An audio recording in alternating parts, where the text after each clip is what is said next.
یہ جس نوجوان کی شکل آپ اسکرین پر دیکھ رہے ہیں، یہ آدمی چائنا کا 9 امیر ترین انسان ہے جس کا نام زینگ یمنگ ہے۔ آپ یقین نہیں کریں گے، اس کی عمر ابھی صرف 36 سال ہے۔ 2008 میں اس شخص نے مائکروسافٹ جوائن کی، لیکن وہاں اس کا دل زیادہ نہ لگا اور اس نے فینفو نامی کمپنی جوائن کر لی، لیکن یہ کمپنی چل نہیں سکی اور زین جاب لیس ہو گیا۔ اس کے بعد اس نے اپنی ایک ذاتی کمپنی بنائی جس کا نام 99 فین رکھا گیا، جس کی وجہ سے 2011 میں اس کی زندگی مکمل طور پہ تبدیل ہو گئی۔ زینگ نے نوٹس کیا کہ دنیا میں کمپیوٹر سے زیادہ لوگ موبائل کا استعمال کر رہے ہیں۔ اس چیز کو ذہن میں رکھتے ہوئے زین نے 2012 میں بائٹ ڈانس نامی ایک اور کمپنی بنائی، اور یہی وہ کمپنی تھی جس سے ٹک ٹاک ایپ وجود میں آئی۔ لیکن ٹک ٹاک بنانے سے پہلے اس کمپنی نے اپنی سب سے پہلی موبائل اپلیکیشن لانچ کی جس کا نام ہنٹو زائی تھا۔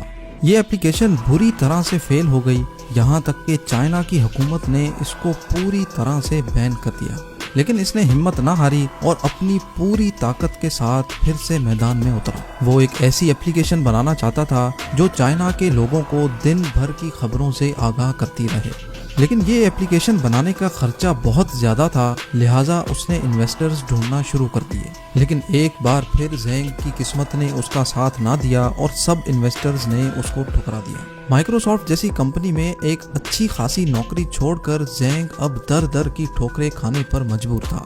لیکن 2012 میں ایک انویسٹر زینگ کی کمپنی میں پیسے لگانے کے لیے تیار ہو گیا۔ ان پیسوں سے زینگ نے ٹوٹیو نامی ایک اپلیکیشن بنائی جس کو 1,30,00,000 لوگ استعمال کرنے لگے۔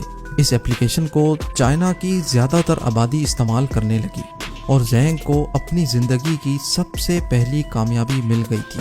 اب آتے ہیں حالیہ دور کی مشہور اپلیکیشن ٹک ٹاک کی طرف۔ سپٹمبر 2016 میں زینگ کی کمپنی نے ڈوئن نامی ایک اپلیکیشن بنائی۔ یہ اپلیکیشن دراصل ٹک ٹاک ہی تھی جسے چائنا میں ڈوئن کہا جاتا تھا۔ دیکھتے ہی دیکھتے یہ اپلیکیشن چائنا میں بے حد مشہور ہو گئی اور کروڑوں لوگوں نے اس اپلیکیشن کو استعمال کرنا شروع کر دیا۔ اب زینگ نے سوچا کیوں نہ اس اپلیکیشن کو پوری دنیا میں متعارف کیا جائے۔ اسی وجہ سے 2017 میں ٹک ٹاک کے نام سے یہ اپلیکیشن پوری دنیا میں لانچ کر دی گئی۔ لیکن اس وقت ٹک ٹاک سے ملتی جلتی ایک اور اپلیکیشن دنیا میں پہلے سے موجود تھی اور پہلے سے مشہور بھی تھی، جس کا نام میوزیکلی تھا۔ اب یہ بات تو ظاہر تھی کہ جب تک میوزیکلی موجود ہوتا، ٹک ٹاک کا مشہور ہونا بہت زیادہ مشکل تھا۔ لہٰذا زینگ نے میوزیکلی نامی اپلیکیشن کو $150 ارب میں خریدا اور اس کے تمام یوزرز کو ٹک ٹاک میں مرج کر دیا۔ اس کا مطلب دنیا میں ٹک ٹاک کا اب کوئی بڑا کمپیٹیٹر موجود نہیں رہا۔ آج ٹک ٹاک 75 زبانوں میں اویلیبل ہے اور دنیا کی مشہور ترین اپلیکیشنز میں شمار ہوتی ہے، اور اسی اپلیکیشن کی وجہ سے زین یمنگ اب چائنا کا 9واں امیر ترین انسان بن چکا ہے اور اس کی دولت کی مالیت $13 ارب ہے، جو بنتے ہیں 2000 ارب روپے۔